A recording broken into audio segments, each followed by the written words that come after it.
nagka-spam agad sa akin.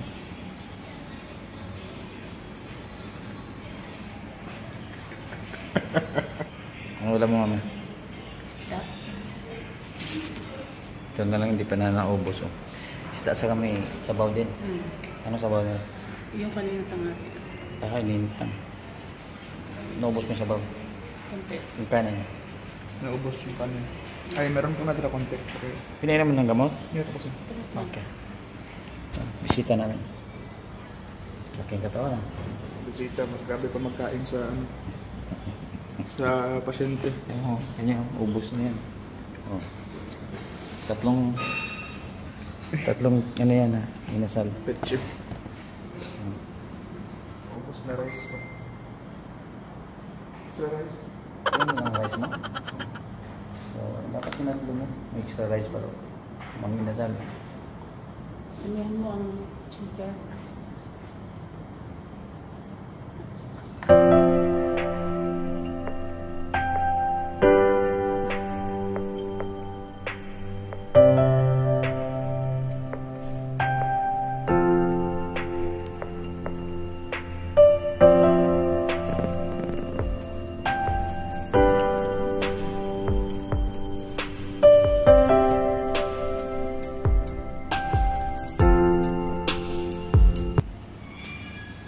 So, bumaba ng gusto yung sugar mo. Ano ba tawag doon? Hypoglycemia. Ha?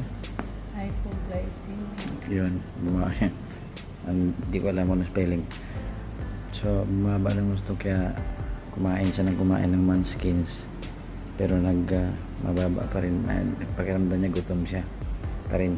So, timpla ko ng kape na maraming coffee na 3-in-1 habang inaantay namin si Kuya Gian.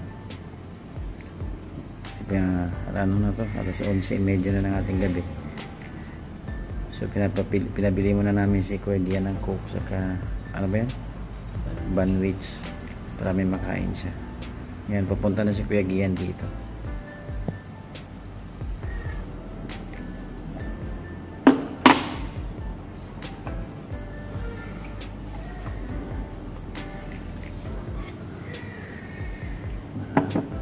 Make sure pa to. Ano yung kanina? 30, di ba? Plus 30 po.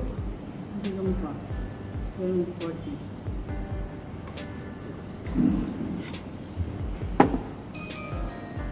60. 50.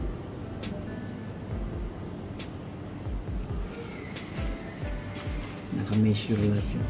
Yung na-intake niya.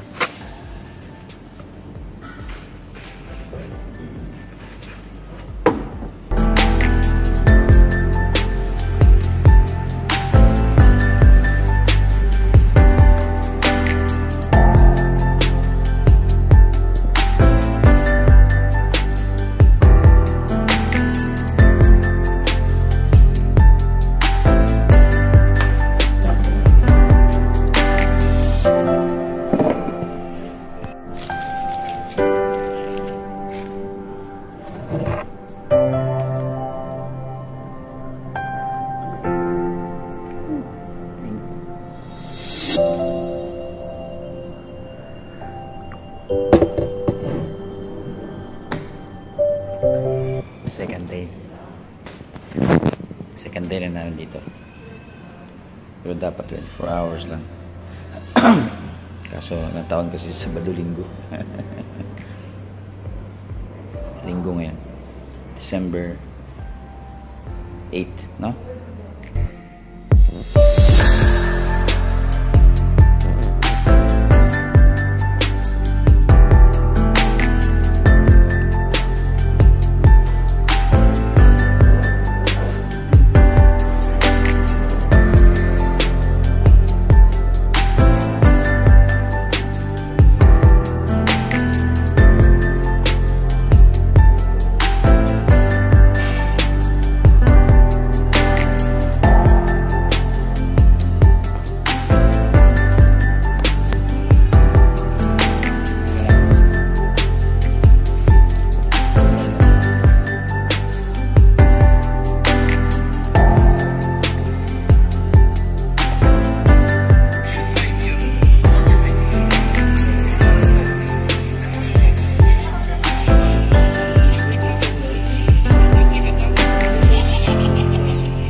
dito. Sa dito. Ito ba?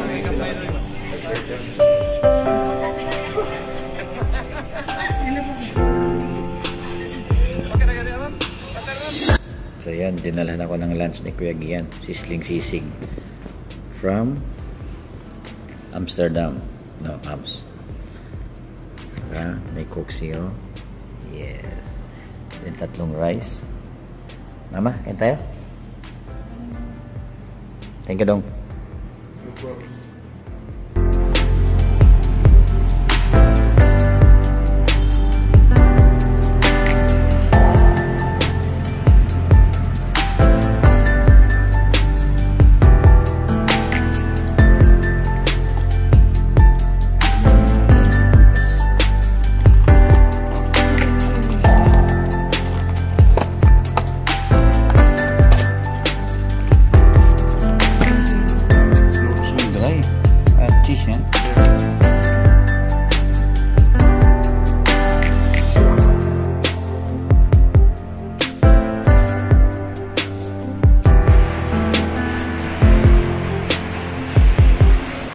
Bibili lang tayo ng ulam sa kanin dito.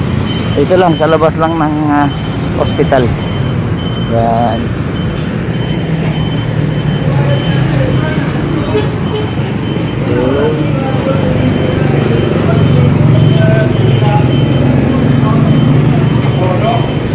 Kami, pabili nito.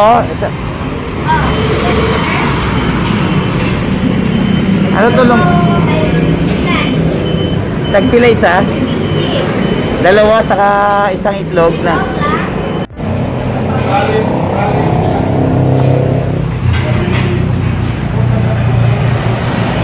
rice, sir. Daming sabaw.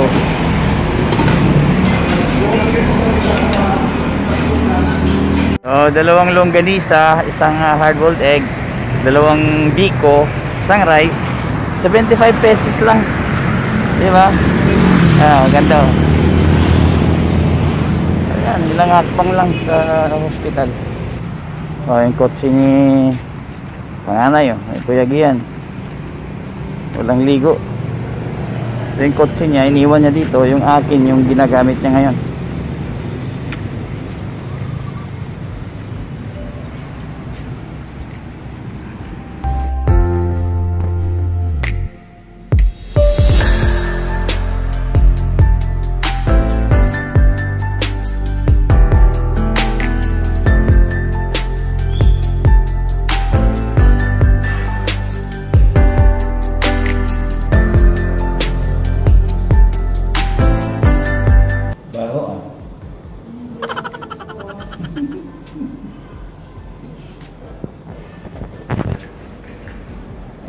Ano yun? Documented na. Sabik ng aircon. Siyempre kaya nga aircon din.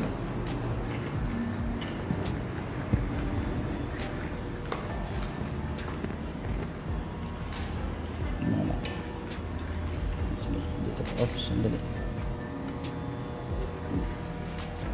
Oops, sorry.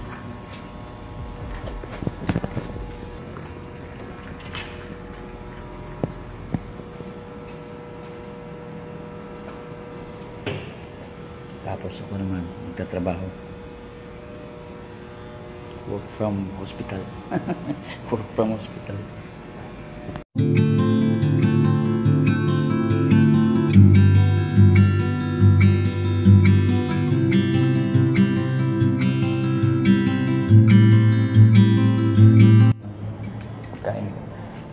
Kain namin ni Kuya. Ha? Bukas naman nilisa sa ko. Ha?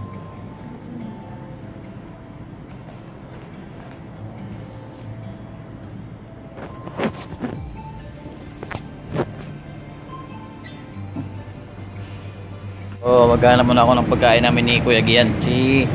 Doon yung swimming pool sa likod. Bukas na ako maligo. Si Kati kasi may food naman na supply dito sa hospital. Kami na lang ni Kuya Gian. So ngayon nag-park yun. Maghanap muna ako ng barbecue lang siguro. Si Macy kasi naghanap ng isda na inihaw. Yun o, pinabihan niya rin yung kanyang kotse.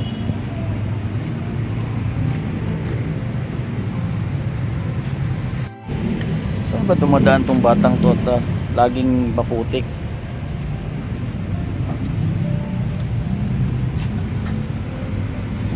Grabe.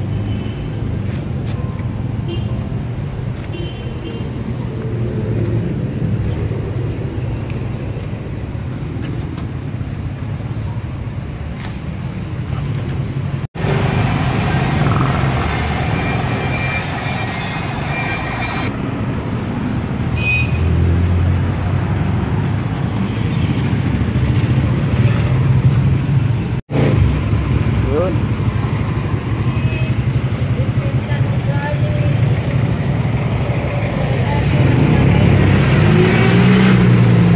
Ilan eh? Kapila ni siya? 155 po. Sige. Pero, Kasi ayos ah.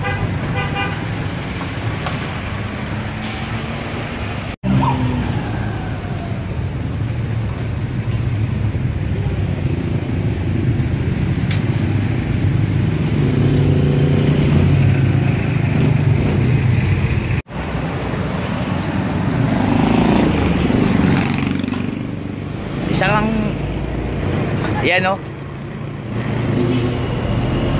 Isang ano boy? Liempo. Ha? Sige, sige. Alright.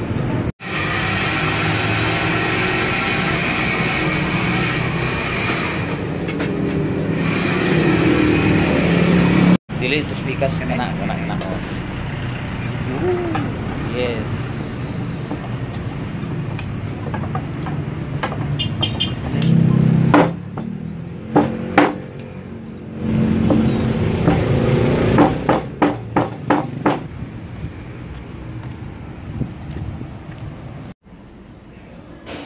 Ito mga bangus yata ito.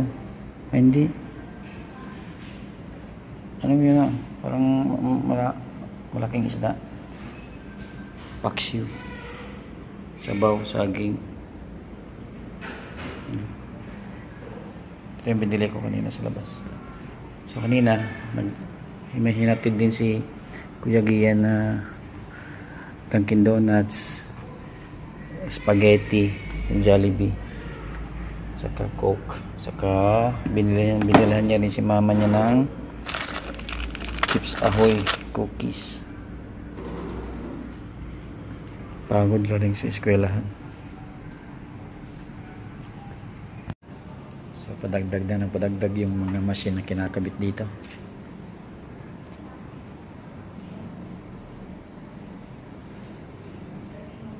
So 4 na araw na kami. Kung malabo umuwi bukas pa.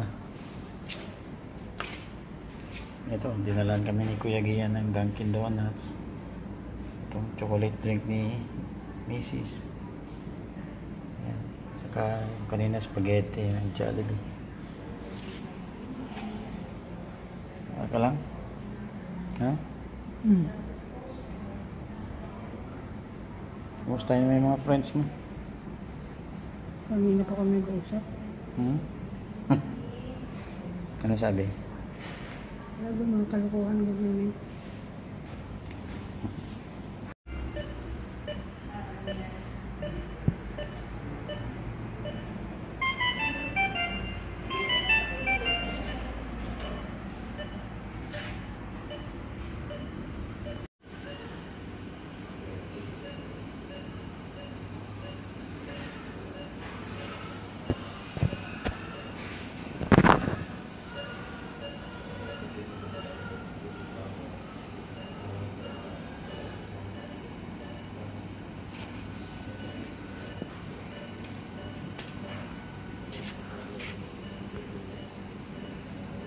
No.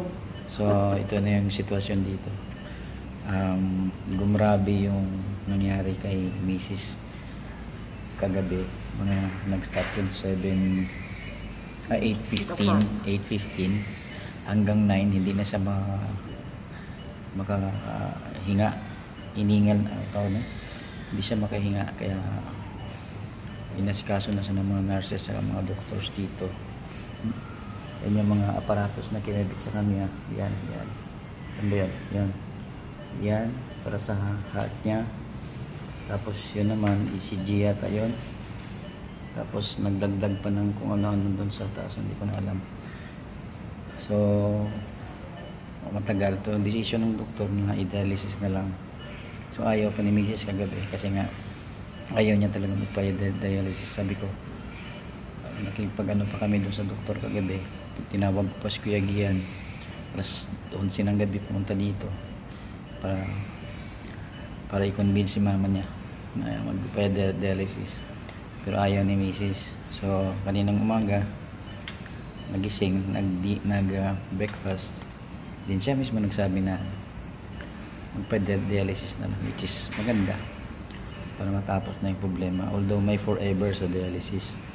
Pero at least kahit pa paano, gumaan-gaan yung pakiramdam niya. Diba? Kaysa naman hindi ka magpa-dialysis, ma-poison yung katawan mo. Baka magka-coma ka o heart attack. Diba? So, decision mo, okay na. Dialysis tayo. So, ililipat kami sa Davao Doctors kasi mas malaking hospital, mas okay. Para walang dialysis dito. Saka dito kulang pa sila sa dialysis. Sa Maynila na Amosok meron. Dito wala pa. Yun pa yung process nila na magkaroon. Pero at least doon sa doctors, ano talaga sila, may mga ano sila, kompleto sila. Doctors sa San Pedro sana, San Pedro Hospital, pero walang bakanting room, no? So, update namin kayo kay Mrs. Say hi sa mga friends mo.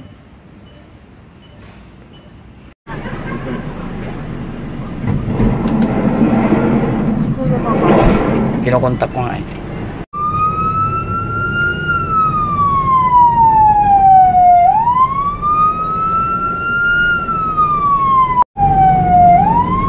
May wangwang pero ano, wala na.